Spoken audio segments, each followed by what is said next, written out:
The morning light came softly to the town of Oxford, Mississippi, in the first years of the 20th century. The sky was a pale wash of blue and gold, and the quiet streets stretched out like ribbons between weathered brick buildings. In the center of town, the Lafayette County Courthouse stood with its white cupola catching the first rays of the sun. A few horse-drawn wagons creaked along the square, the drivers nodding to one another in the easy manner of a small southern community. The air was thick with the scent of damp earth and the faint, sweet perfume of magnolia trees that lined the walkways. Overhead, the leaves rustled in a whisper, as if the town itself was still half asleep, reluctant to fully wake. A boy named William Faulkner was born into this drowsy world on September 25, 1897, the eldest of 4 sons in a family whose roots burrowed deep into the red clay soil. From his earliest days, he was surrounded by the murmuring stories of the Old South, told not in grand speeches, but in the creak of rocking chairs on wide porches. His grandfather, a figure of quiet authority, had been a Confederate colonel, and the Civil War still lingered as a soft, sad memory in the air, not as cannon fire, but as the shadow of loss that fell across a generation. William listened, wide-eyed, absorbing the rhythm of those tales the way the land itself absorbed the slow autumn rain. His mother, Maud, was a woman of patience and gentle intelligence. In the warm afternoons when the Mississippi sun hung heavy in the sky, she would read to him from the books that lined their modest parlor. There was a quiet ceremony to it, the turning of pages, the cadence of her voice, the dust motes drifting lazily through shafts of amber light. Through those readings, William discovered a world beyond the town square, a world of knights and heroes and faraway lands, but always he returned to the familiar landscape of red clay roads and dark pine woods. The library above the courthouse became his refuge, a hushed sanctuary where the only sound was the occasional clearing of a throat or the soft tread of a librarian's shoes on worn wooden floors. Outdoors, the Mississippi landscape enveloped him like a second blanket. There were deep forests where the loblolly pines stretched toward the sky, their needles forming a carpet that muffled every footstep. In the summer, the big woods sang with the drone of cicadas, a constant, drowsy hum that seemed to slow the very passage of time. Young William would wander to a still pond where dragonflies skimmed the surface and the water reflected the hazy blue above, undisturbed except for the occasional plop of a frog. He loved the solitude of these places, the feeling of being the only soul in a green cathedral of leaves and shadow, where imagination could roam as freely as the hawks circling overhead. The distant sound of a train whistle often punctuated the quiet of his childhood. His father, Murray, worked for the railroad, and the tracks were like iron threads stitching the small towns together. William would stand on the depot platform, watching the great steam engine slow to a halt, its bell clanging softly, the hiss of steam blossoming into the evening air. The passengers climbing down always carried with them a sense of elsewhere, of glamour and mystery, but they stepped into the same sleepy rhythm of Oxford within minutes. The boy learned that arrivals and departures were simply part of the world's slow breathing, not moments of drama, but gentle transitions, like the shift from afternoon to twilight. Then came the long southern evenings, when the heat of the day finally began to relent. The family would gather on the wide front porch, the floorboards creaking beneath their rocking chairs. The scent of honeysuckle drifted on the cooling breeze, and fireflies began their silent blinking in the deepening dusk. The sky turned from gold to rose to a deep, velvety indigo, and the first stars emerged like tiny drops of light. The boy sat quietly, listening to the adults talk in low, murmuring tones about crops and weather and people long gone. In that twilight hush, William Faulkner's mind wandered into the realm of story, where the past was never truly past and every quiet moment held a hidden melody. In the year 1930, when William Faulkner was 32 years old, he purchased a house that would become his sanctuary, his anchor in a changing world. It stood on the outskirts of Oxford, at the end of a long, cedar-lined drive. The house was called Rowan Oak, a plain and sturdy Greek revival structure built in the 1840s, its white columns standing like silent sentinels among the ancient oaks. When Faulkner first saw it, The place was in need of repair, but he saw past the peeling paint and the overgrown garden. He saw a haven where words could grow as steadily as the magnolias in the yard. The very wood of the floors seemed to hum with the stories of the past, and the long front porch offered a view that stretched across rolling lawns to a distant fringe of woods, a view that promised peace. He moved into Rowan Oak with his wife Estelle and her 2 children, though the house was large enough to hold both a family and a profound solitude. The long central hallway, cool and dim even on the hottest Mississippi day, ran from the front door to the back, a passageway that seemed to connect the outside world to the quiet inner chambers. In the mornings, Faulkner would rise early, before the sun had fully risen, and make his way to the small study he had fashioned for himself. The room was spare, a simple wooden desk, a straight-backed chair, a few bookshelves. The walls were soon covered with notes and outlines, a map of Yoknapatawpha County pinned up like a cherished artifact. He wrote in longhand with a No. 2 pencil on cheap paper, the scratch of graphite the only sound. The daily rhythm of Rowan Oak was as steady as the ticking of a grandfather clock. Faulkner would write for hours in the morning, then emerge in the early afternoon to walk the grounds. He was a small, wiry man with a neat mustache, often wearing a tweed jacket regardless of the season. The estate covered several acres of woodland and pasture, and he loved to ride his horses along the bridle paths that wound through the trees. He named his horses with care, names like Temple, Highboy, and Stonewall, treating them not as farm animals, but as companions in his solitude. Riding allowed his mind to drift, to untangle the knotty problems of plot and character, the rhythmic gait of the horse a kind of meditation. Indoors, the life of the house revolved around small rituals. In the late afternoon, Faulkner would sometimes linger in the kitchen, the aroma of coffee or the smell of a pipe tickling the air. He cultivated a particular silence, an atmosphere of deliberate stillness in which the family learned to move softly. Estelle understood that her husband lived partly in the world of his own making, and the household adapted to the demands of that inner landscape. Visitors to Rowan Oak, on the rare occasions they were invited, found a host who could be courtly and reserved, offering a glass of whiskey and a quiet conversation on the porch as the light faded and the crickets began their evening song. The grounds of Rowan Oak were as much a part of his writing as the study desk. Just beyond the back lawn lay a dense grove of trees he called the Bailey's Woods, a reminder of the unbroken forest that once covered the region. In the autumn, the leaves turned to rust and gold, piling up along the walking paths until they rustled underfoot like dry parchment. A small creek cut through the property, its gentle murmur a constant backdrop. Faulkner would often pause there, leaning against the trunk of a water oak, watching the water slide over smooth stones. In that place, the boundary between the real and the imagined grew thin. It was easy to imagine the fictional inhabitants of his county, the Compsons, the Sutpens, the Snopesas, moving through the same dappled light. Evenings at Rowan Oak wrapped the house in a velvet darkness. The windows glowed with amber lamplight, and from the outside one could see the silhouette of Faulkner at his desk, still working long after supper. He was known to write late into the night on occasion, though more often he would sit in a worn armchair by the fireplace, a pipe clenched between his teeth, reading or simply staring into the flames. The living room was spacious, but sparsely furnished, the walls lined with shelves that held not only books, but a scattering of small, curious objects he had collected. The air carried the faint scent of tobacco and old wood, a scent that seemed to embody the house itself, sturdy, enduring, touched by memory. As the years passed, Rowan Oak became synonymous with Faulkner's creative endurance. The house endured seasons of neglect when money was tight, but it never lost its quiet dignity. Even when the roof leaked or the paint peeled again, the spirit of the place held. Faulkner mended things as he could, not as a carpenter, but as a caretaker who understood that a home is a living archive.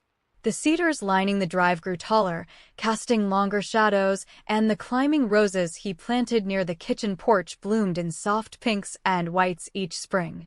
In the great silence of the night, the house seemed to breathe, a sanctuary holding the dreams of a man who had given voice to a vanished world. Long before the world knew the name Yoknapatawpha, William Faulkner was a young man struggling to find his voice in the sleepy streets of Oxford and the bohemian corners of New Orleans. In the early 1920s, he was drawn to the written word as a moth is drawn to lamplight, first trying his hand at poetry that echoed the English Romantics, then gradually turning toward prose. He lived for a time in a narrow room in the French Quarter, where the walls were damp with the humidity of the Gulf Coast and the air smelled of coffee and old books.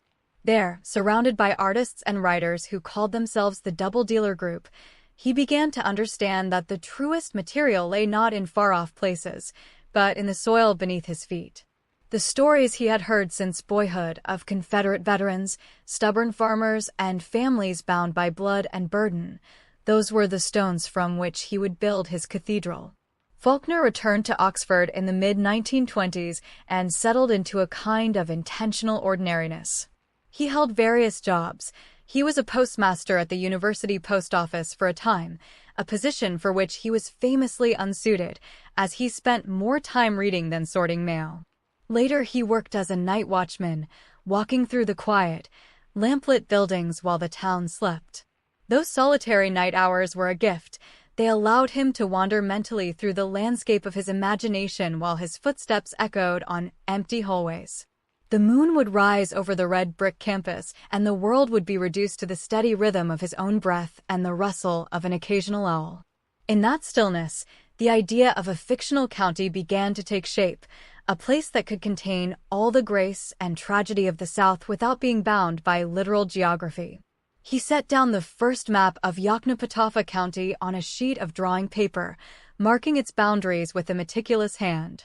The county was roughly the size of his native Lafayette, bordered by the Tallahatchie River to the north, with the town of Jefferson at its center, a town that looked very much like Oxford. He gave it hills and pine forests, swamps and cotton fields, dirt roads that turned to red mud in the rain. Each element was drawn with the precision of a cartographer, but the map was more than lines and names. It was a psychological landscape, a stage upon which generations of imaginary families would live out their lives. He pinned it to the wall of his study, and there it remained, a silent promise of the work to come. The first full-length novel to emerge from this world was Flags in the Dust, a sprawling, elegiac story of the Sartoris family.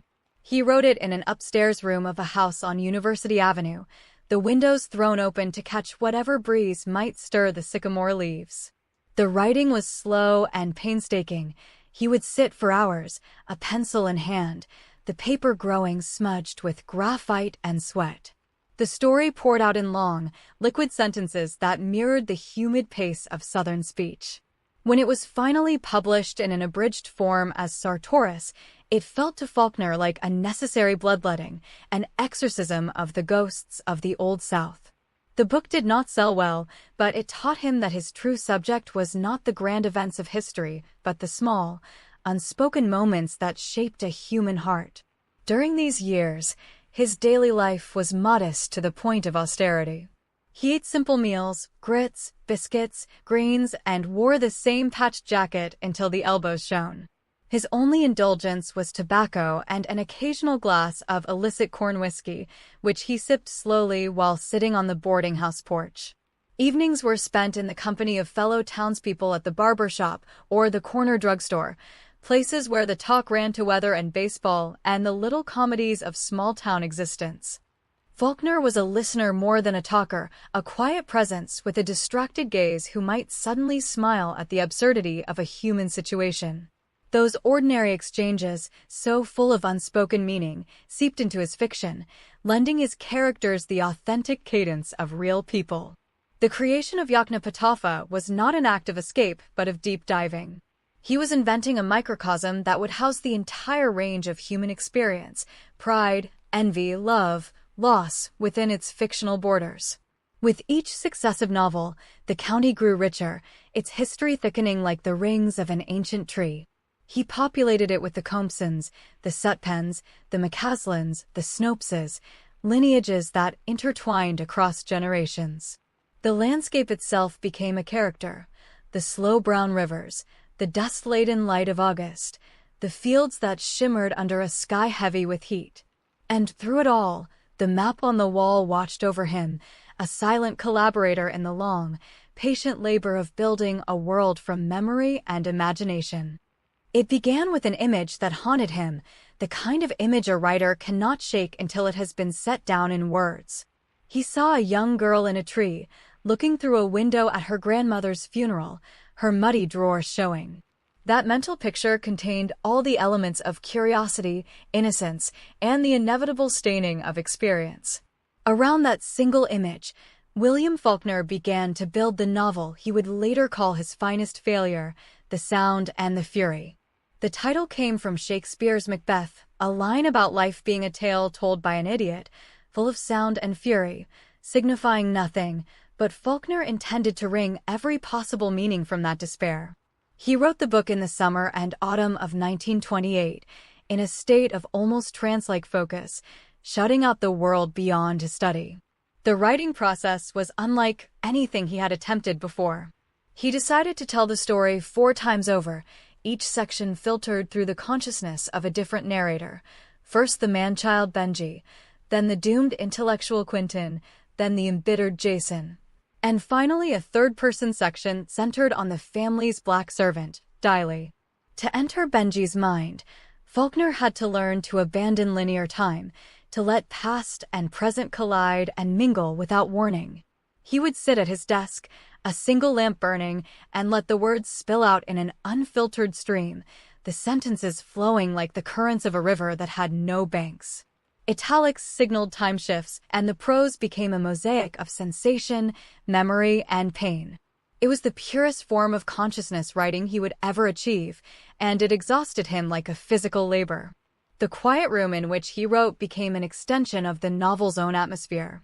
Outside, the Oxford autumn was mild and golden, the air smelling of wood smoke and fallen leaves.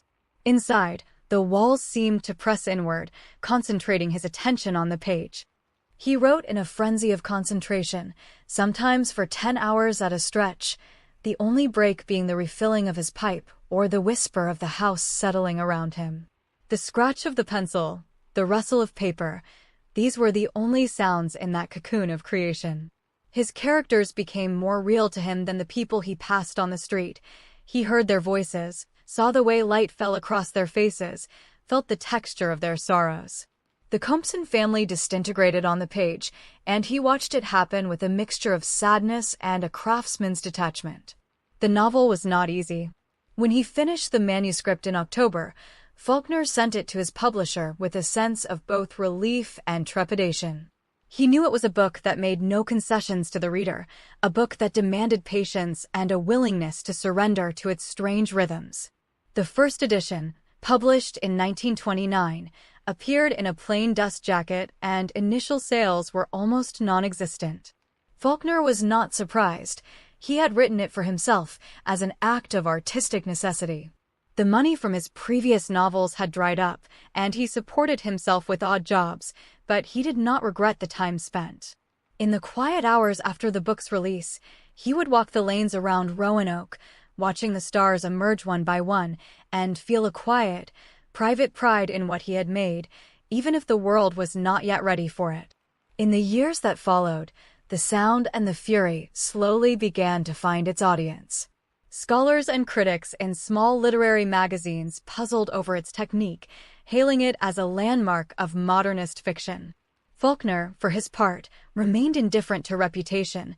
He continued to rise early, to sharpen his pencils, and to sit down at the same worn desk.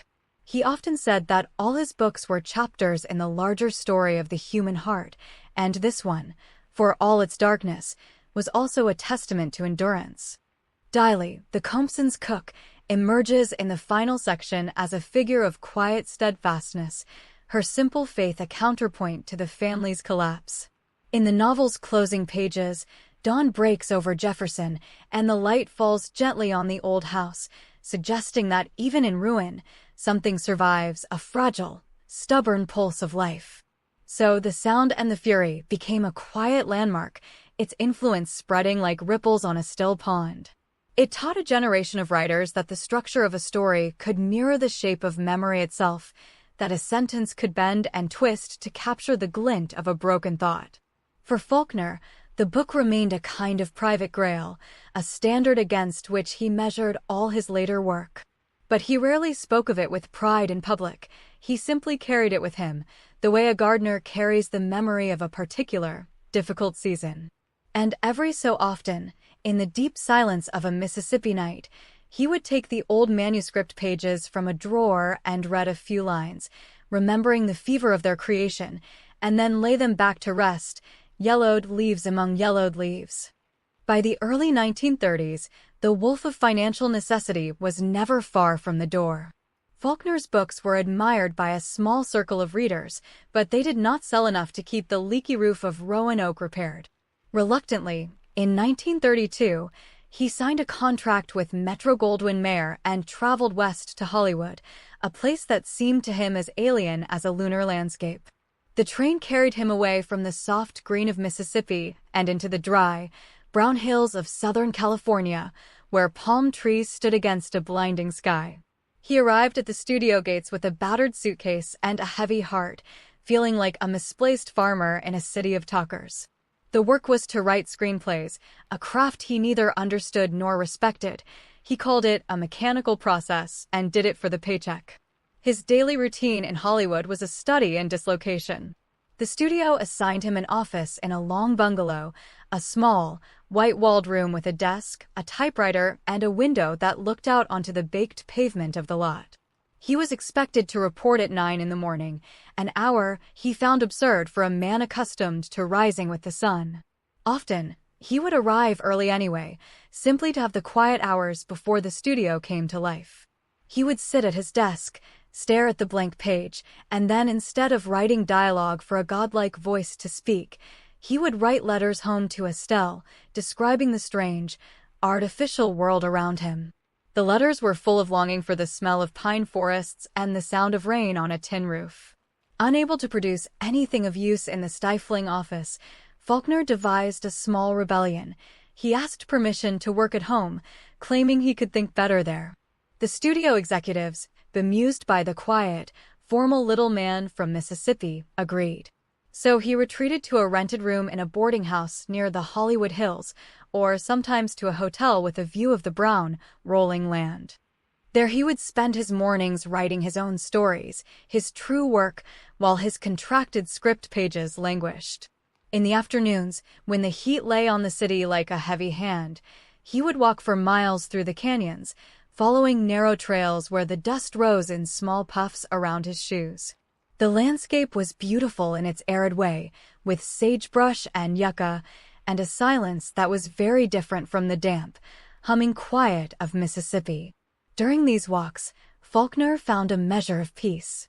He observed the shadows of hawks sliding over the sun-baked earth, the way the light turned the hills to gold in the late afternoon.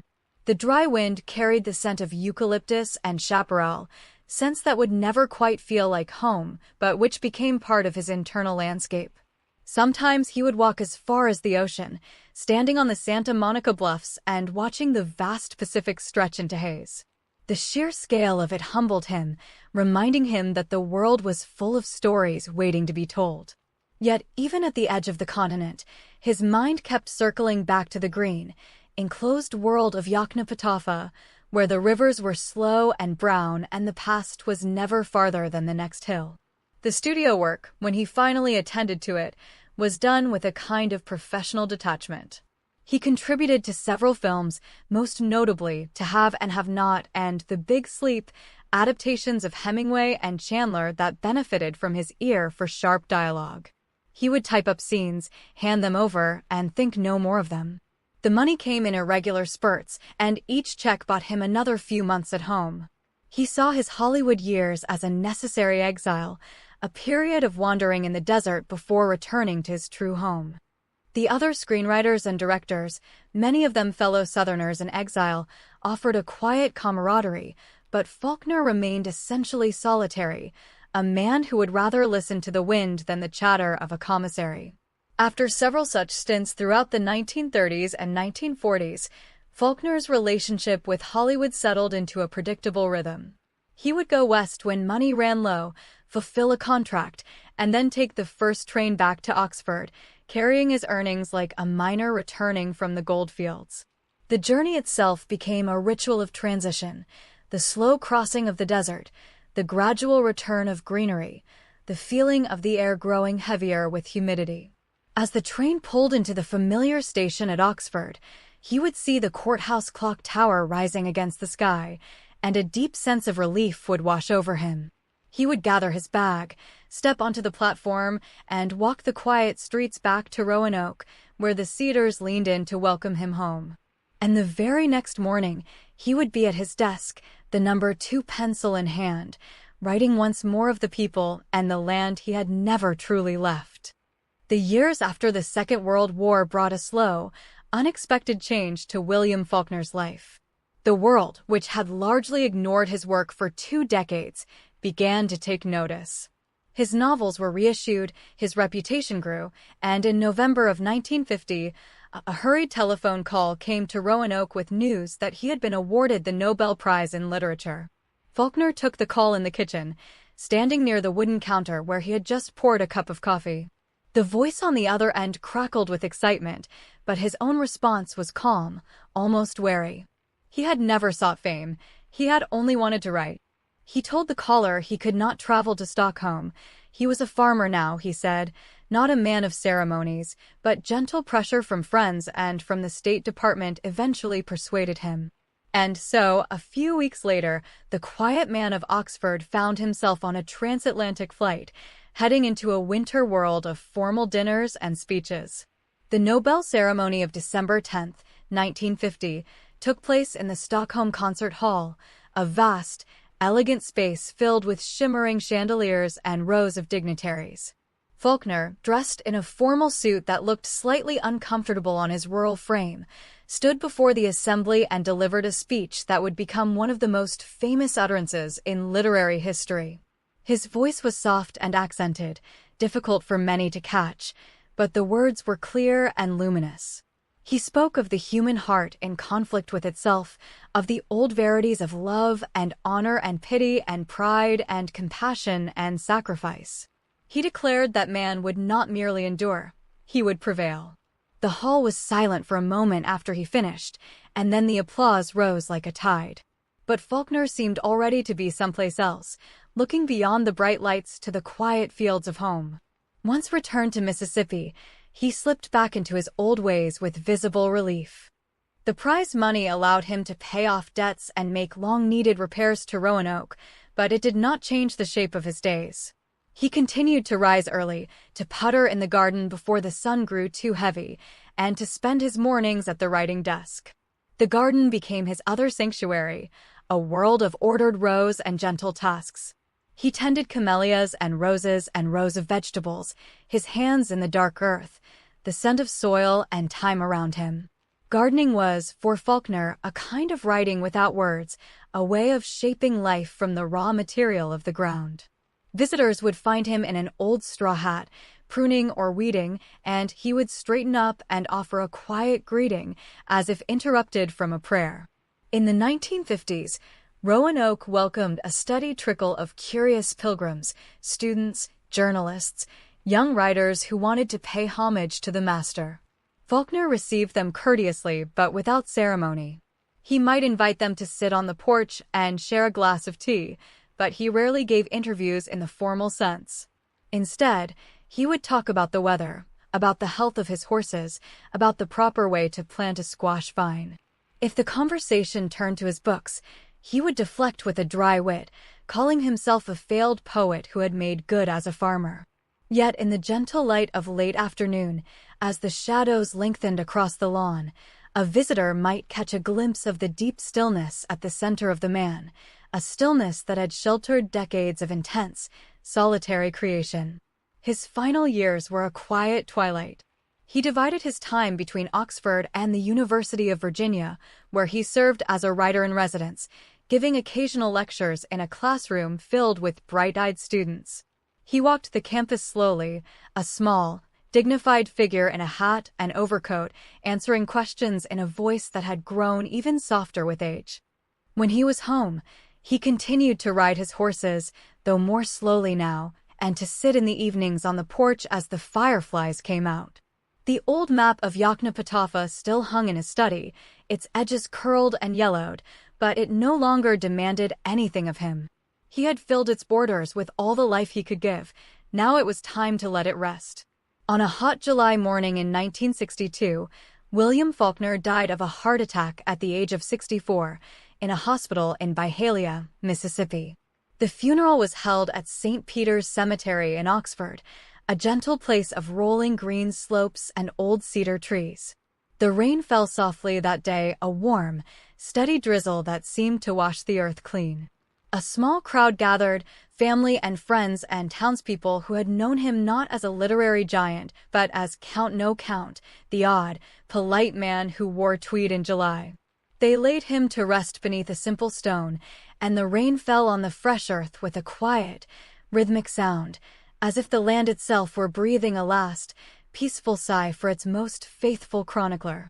In his study at Rowan Oak, the pencil still lay on the desk, the map still hung on the wall, and the room held the lingering scent of pipe tobacco, a silent, abiding presence waiting for the next story that would never come, yet somehow never truly end.